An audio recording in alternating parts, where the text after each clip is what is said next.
A bizarrely orange Donald Trump admitted he has no idea what's going on in his government, and he's not even curious. When Joe Biden was president, Donald Trump insisted someone else is really in charge here.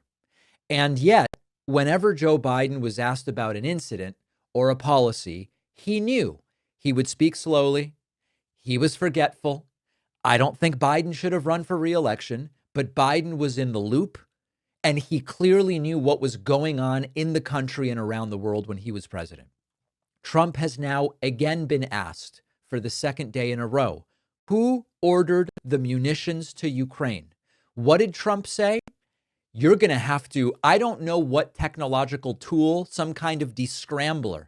You're going to have to do some hard work to figure out what Trump's saying, because Trump first says, I haven't thought about it. Essentially, I don't care to figure out who made the decision about the Ukrainian munitions. But then he goes back and forth about, no, if someone did it, I'm going to find out. And it probably was me. I will be making the decision in the future. But he's being asked about a decision that was already made. The guy doesn't know what's going on. And so it's not a conspiracy to say who's really running the country right now. It's just a practical matter. Listen to this. Yeah, please.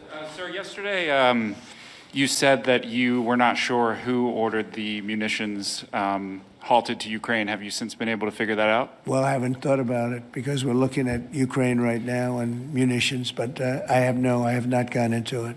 So he says, I haven't looked into who made the order, but we are looking into it now as if it's something that they might do but hasn't yet been done, but it has. What does it say that such a big decision could be made inside your government without you knowing? I would know. If a decision was made, I will know. I will know. I would know. I will know. Is he talking about the past or the future? It's not clear Trump knows what this is about. I'll be the first to know. In fact, most likely I'd give the order, but I haven't done that yet. Wait a second. So now he's saying it certainly wasn't him who gave the order on the Ukrainian munitions. There is no charitable interpretation here. It's either memory and cognition problems, and this is fundamentally a brain problem, or it's Trump is completely checked out of the presidency. He's just not in charge. He doesn't know what's going on. Both are very problematic. Peter Doocy asks regarding the investigations now going on into former FBI Director James Comey, former CIA Director John Brennan. Do you want to see them behind bars?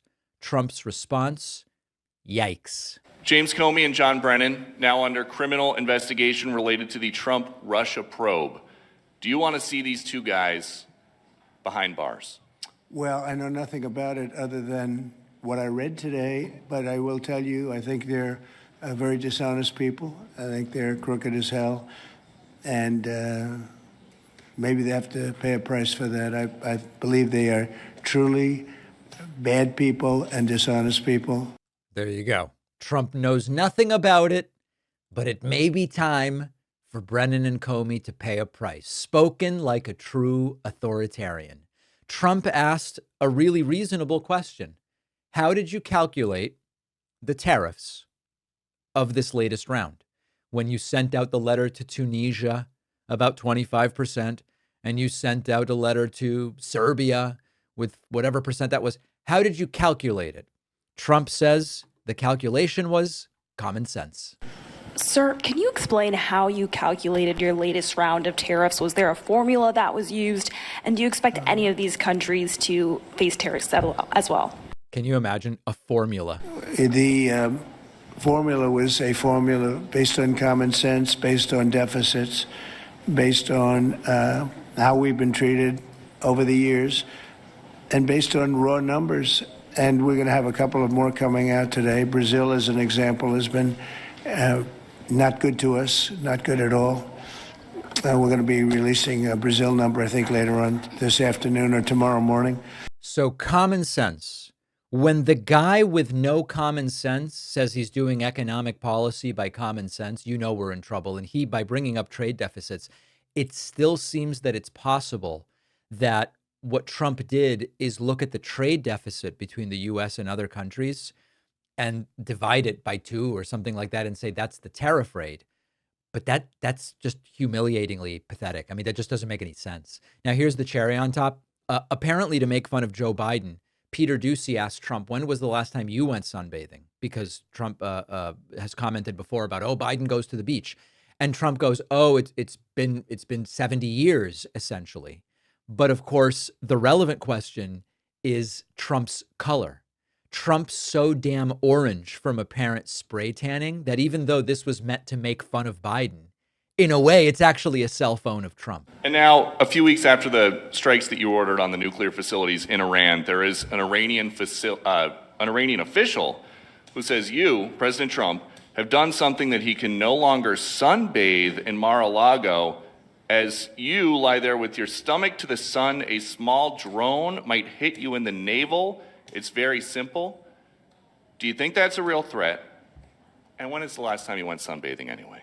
It's been a long time. It's been a long time. I don't know. Maybe I was around 7 or so. I'm not too big into it. Yeah, I guess it's a threat.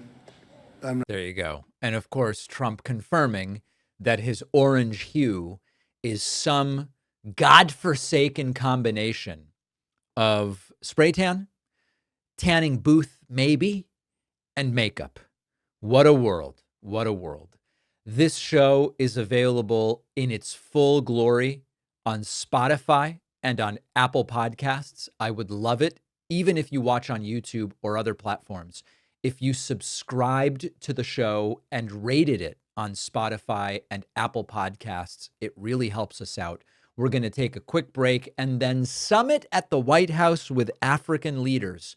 If you think you've seen the worst of what can happen at the White House, well, I've got a little video to show you after this short break. Most people trying to lose weight focus on diet and exercise, which makes perfect sense. Sometimes habits and behaviors can also play an outsized role.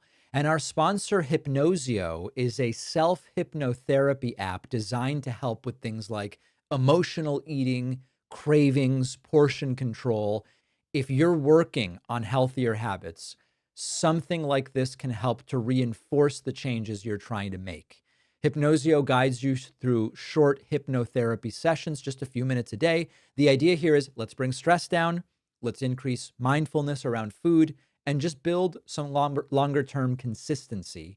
Many users say Hypnosio helps them to pause or reset in a moment where they might reach out for food out of emotion or out of habit, and it just creates a little bit of space, a little bit of breathing room to make a more intentional choice instead of just following old patterns. So many people have found Hypnosio useful as a way to stay on track, especially when dealing with like yo-yo dieting or stress eating. If that sounds familiar to you and you're curious, you can go to davidpakman.com/hypnosio and use the code PAKMAN15 for 15% off your first plan. The link is in the description.